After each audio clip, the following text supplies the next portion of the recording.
Welcome to another episode of She's Evolving. I'm Elena, your host and a medical endocrinologist.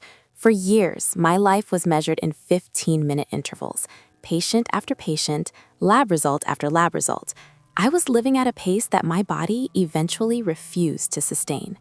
Today, we are stepping away from the frantic ticking of the clock to discuss something that feels almost revolutionary in our modern world. We are talking about that pivotal moment when life asks for more meaning than haste. And I'm Julia, a clinical psychologist. I spend my days navigating the internal landscapes of women who, like many of us, feel like they are running a race without a finish line. They are tired, not just physically, but deep in their souls. They have achieved the titles, the family milestones, and the social markers of success, yet they feel a persistent, quiet ache for something more, or perhaps something less. If you've ever looked at your packed calendar and felt a sense of dread instead of accomplishment, or if you felt that your to-do list has become a barrier between you and your true self, this conversation is for you. It's a powerful realization, isn't it, Julia? That shift from how much can I get done to why am I doing this at all? Before we dive deep, I want to invite everyone listening to take a breath. Just one deep, intentional breath. Follow us on your favorite platform, share this with a friend who feels like she's constantly running on a treadmill, and let's begin this journey together. The music swells slightly and then settles into a gentle rhythmic pulse under the dialogue. You know, Elena, when we talk about this transition, this shift from haste to meaning, it often happens right around our late 40s or early 50s. It's not a coincidence. It's as if the biological and psychological clocks finally sync up and demand an audit of our lives. It happened to me about 4 years ago. I remember standing in my kitchen, staring at a kettle that was whistling, and I just couldn't move. I was paralyzed by the sheer volume of next steps in my head. I had a clinic full of patients, my daughter was applying for colleges, my hormones were fluctuating wildly, and I realized I hadn't tasted my coffee in months. I was drinking it for the caffeine, for the fuel to keep the haste going, but the meaning, the joy of a quiet morning, was completely gone. I felt like a machine. My body started giving me signals, palpitations, insomnia, a constant tightness in my chest. As a doctor, I knew the symptoms of chronic stress, but as a woman, I was in denial. I thought haste was just the price of being a productive adult. That price is something I hear about every single day in my office. Women come in saying they feel fine, but their eyes tell a different story. They describe a sense of being invisibly stretched. There's a psychological phenomenon where we tie our self-worth so tightly to our productivity that slowing down feels like a small death. It feels like failure. I remember my own wall. I was balancing my practice, writing a book, and trying to be the perfect support for my aging parents. I was so busy being everything to everyone that I became a stranger to myself. I would look in the mirror and see the lines around my eyes, not as signs of wisdom, but as signs of exhaustion. I realized I was rushing through my life to get to a future that never seemed to arrive. We are always preparing for the next thing, aren't we? We rush through the weekday to get to the weekend. We rush through the youth to get to the stability of middle age. And then we get here, and we realize the meaning was supposed to be in the moments we hurried past. Exactly. And from a physiological standpoint, our bodies in this 40-plus stage are literally crying out for us to change gears. When we are younger, our bodies are more resilient to the haste culture. We can handle the cortisol spikes, the lack of sleep, the constant adrenaline. But as we enter perimenopause and menopause, our hormonal landscape shifts. Our estrogen levels drop, and estrogen is actually quite protective against the effects of stress. When that shield lowers, the haste starts to do real damage. I see women in their 50s whose thyroids are struggling, whose insulin resistance is climbing, and whose sleep is non-existent. They ask me, Elena, what supplement can I take to keep going at my current pace? And my answer is often the one they don't want to hear. The supplement you need is a slower pace and a deeper sense of purpose. It's a hard pill to swallow because our society rewards the hustle. We are praised for being superwomen, but being a superwoman is a lonely, exhausting myth. When we talk about meaning, we aren't talking about grand, cinematic life changes. We aren't saying you have to quit your job and move to a mountain. Meaning is found in the micro moments of presence. It's about the shift from doing to being. For a woman over 40, meaning might mean saying no to a social obligation so she can sit in her garden for 20 minutes. It might mean having a difficult conversation with a partner about shared responsibilities so she can reclaim her own time. Let's talk about that biological why for a moment, because I think it helps women give themselves permission to slow down. When we live in a state of constant haste, our HPA axis, the hypothalamic pituitary adrenal axis, is constantly on. This is our survival system. It's designed for escaping predators. But in 2024, the predator is an overflowing inbox or a traffic jam. If you keep that system activated for 20 years, your body begins to prioritize survival over repair. This means your skin loses its glow, your digestion becomes sluggish, and your brain feels foggy. When we choose meaning, when we choose to slow down, to breathe, to connect, we activate the parasympathetic nervous system. This is the rest and digest mode. This is where healing happens. So slowing down isn't lazy, it's a biological necessity for longevity. And psychologically, it's the only way to avoid what we often call the midlife crisis, which I prefer to call the midlife awakening. The haste is often a distraction. If we keep moving fast enough, we don't have to face the big questions. Who am I now that my children are leaving? What do I actually value? Does this career still resonate with my soul? When the haste stops, the silence can be terrifying. But in that silence, meaning starts to whisper. I've seen women completely reinvent themselves at 55 because they finally stopped running long enough to hear their own desires. That brings up a lot of myths, doesn't it? One of the biggest questions I get from patients is, if I slow down, won't I lose my edge? Won't I become irrelevant? There's this fear that if we aren't busy, we aren't important. Oh, absolutely. The business as a status symbol myth.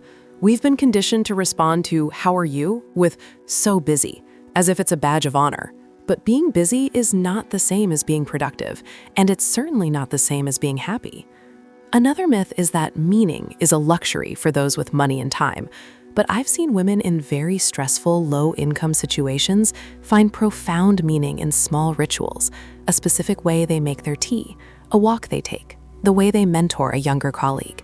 Meaning is an internal orientation, not an external circumstance. Another common concern I hear is about health and weight.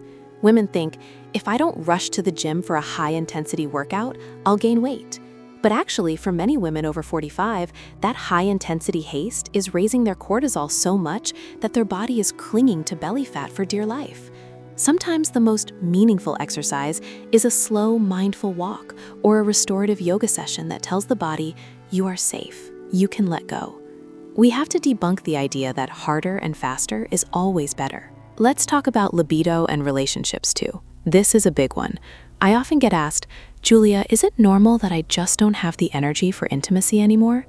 And when we peel back the layers, it's often because they are so hurried in their minds that they can't land in their bodies. Intimacy requires a lack of haste. It requires presence. You can't rush into feeling connected. When we prioritize meaning and connection over the to-do list, our relationships often undergo a beautiful softening. We start to see our partners or our friends as humans to be experienced, not just logistics to be managed. I love that. Humans to be experienced, not logistics to be managed. That's a perfect summary of the shift we're talking about. I remember a patient, let's call her Sarah.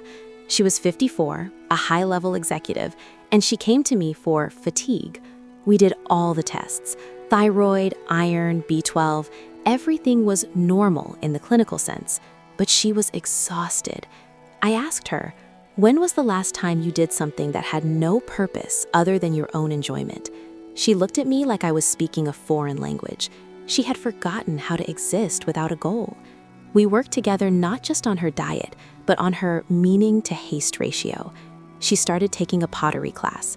No goal, no hustle to sell the pots on Etsy, just her hands in the clay. Her cortisol levels dropped more from that pottery class than from any supplement I could have given her. That's the flow state. When we are in flow, time feels different. It doesn't feel like a resource we are running out of. It feels like an ocean we are swimming in. For women in our stage of life, reclaiming that sense of time is the ultimate act of self-care. It's about recognizing that our value isn't a declining currency as we age. In fact, our wisdom makes our time more valuable, which is exactly why we should spend it more intentionally. So, how do we start? If someone is listening and feeling like their life is 90% haste and 10% meaning, what's the first step? I think the first step is an audit of the soul. Take a piece of paper and divide it in two. On one side, list the things that make you feel hurried, anxious, and drained. On the other side, list the things that make you feel present, purposeful, and nourished. And be honest. If the hurried list is 3 pages long and the meaning list is 3 lines, don't judge yourself, just notice it. Then pick one thing, just one, from the meaning list and give it 30 minutes this week. Protect that time like it's a doctor's appointment.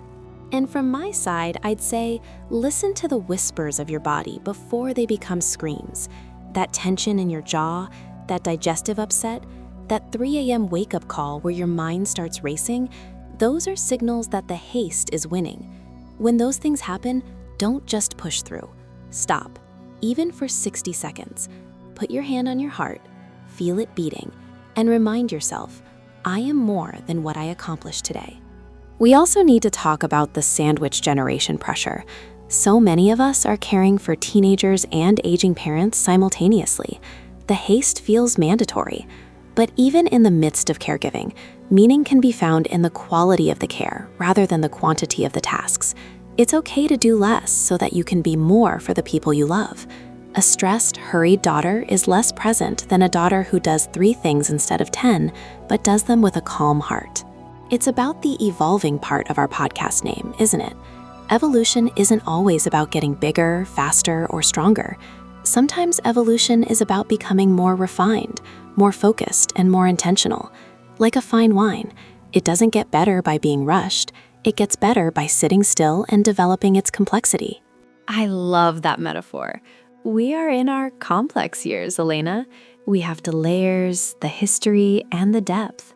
It would be a shame to rush through the most flavorful part of our lives because we're still trying to keep up with the pace of our 20s.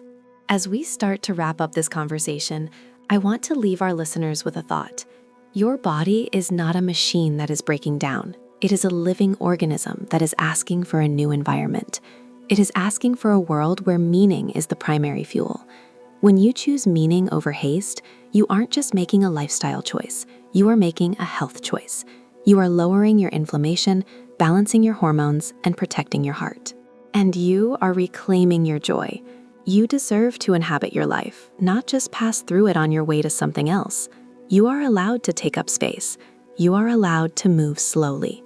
You are allowed to be unproductive in the eyes of the world if it makes you alive in your own soul. If this episode resonated with you, I want to challenge you to do one thing today that has absolutely no haste in it. Whether it's looking at the clouds, listening to a full song without doing anything else, or just sitting in silence. Thank you for being with us today on She's Evolving. This journey of moving from haste to meaning is a daily practice. Some days you'll find that flow, and other days you'll find yourself caught in the whirlwind again. And that's okay. Evolution is not a straight line. You aren't alone in this. We are right here with you, learning to slow down, learning to listen, and learning to evolve. If you found comfort or insight in today's talk, please share it with a woman in your life who needs to hear that it's okay to breathe. Tag us on social media and tell us, what does meaning over haste look like for you today? Your life is a masterpiece in progress. Don't rush the brushstrokes. Until next time, stay well, stay curious, and keep evolving. Shedding the noise. I love that phrasing. It's like we've been living in a room with a loud humming refrigerator for 30 years, and suddenly someone unplugs it. The silence is jarring at first. You think, what am I supposed to do now? But then, in that silence, you start to hear your own heartbeat. You start to hear the ideas you silenced in your 20s because you were too busy building a career, or in your 30s because you were raising children or managing a household. The hurry was a mask. Now that the mask is off, the meaning can finally step forward. And that meaning often manifests in how we treat our bodies, doesn't it? I see so many women who spent their whole lives punishing their bodies with restrictive diets or grueling workouts just to fit a certain mold. Now they come to me and ask, Elena, how do I nourish myself so I can hike that trail I've always wanted to see? Or how do I sleep better so I can have the energy to start my new business? The goal has shifted from looking a certain way to feeling a certain way. It's a shift from aesthetics to agency.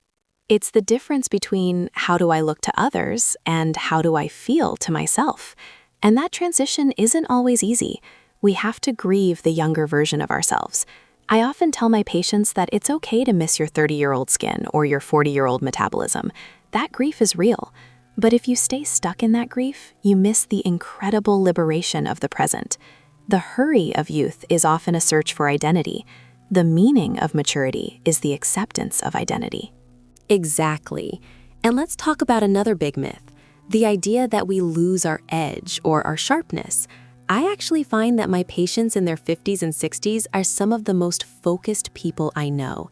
They don't have time for nonsense anymore. They've developed this BS filter that is incredibly efficient. That's not a loss of sharpness, that's a refinement of it. It's about being selective. If life is a garden, in our youth, we try to plant every seed we find. Now, we are master gardeners. We know which plants are weeds and which ones deserve our limited water and sun. That's such a beautiful metaphor, and it applies to our relationships too. The hurry used to make us say yes to every social invitation, every demand from a friend, every family obligation, even the toxic ones. Now we ask, does this connection add meaning to my life? Does it nourish me? If the answer is no, we find the courage to set boundaries. That's not being cold, it's being intentional. It's understanding that our time is the most precious currency we have left. You're touching on something vital there, Julia. Setting boundaries is actually a health intervention. When we say no to things that drain us, we are literally protecting our heart health, our immune system, and our nervous system. The hurry culture is a pro-inflammatory lifestyle. It keeps our bodies in a state of constant low-grade inflammation. By choosing meaning, by slowing down and being intentional, we are choosing an anti-inflammatory life. We are choosing longevity. It's a radical act of self-love. And I think that leads us perfectly into our final reflections for today. We've talked about the physical shifts, the hormonal changes, the psychological shedding of old skins, and the dismantling of myths. But if we could leave our listeners with one core takeaway about this transition from hurry to meaning, what would it be for you, Elena? I think it would be this. Your body is not a machine that is breaking down. It is a living, breathing landscape that is changing seasons. You wouldn't expect a forest to look the same in autumn as it does in spring, and you shouldn't expect that of yourself either.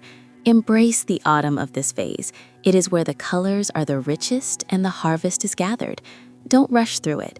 Listen to what your body is asking for. It's usually not asking for a faster pace. It's asking for more presence. That is so beautiful, Elena.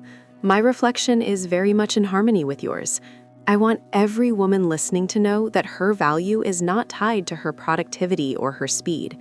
You are allowed to take up space without having to earn it by being busy. Meaning isn't something you find at the end of a long to-do list.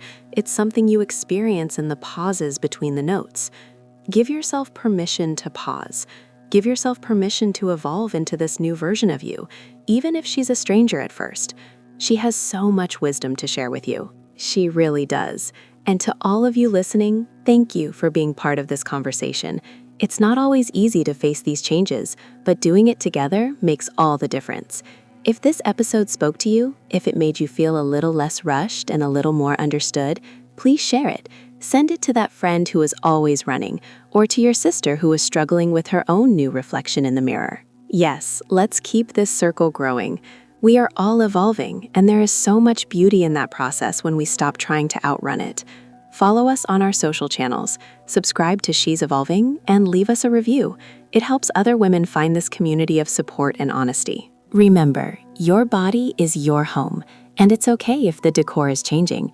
It just means you're making room for something more meaningful. Until next time, take a deep breath, slow down, and trust the journey. You are exactly where you need to be. Take care of yourselves, and we'll see you in the next episode. Goodbye for now, and keep evolving.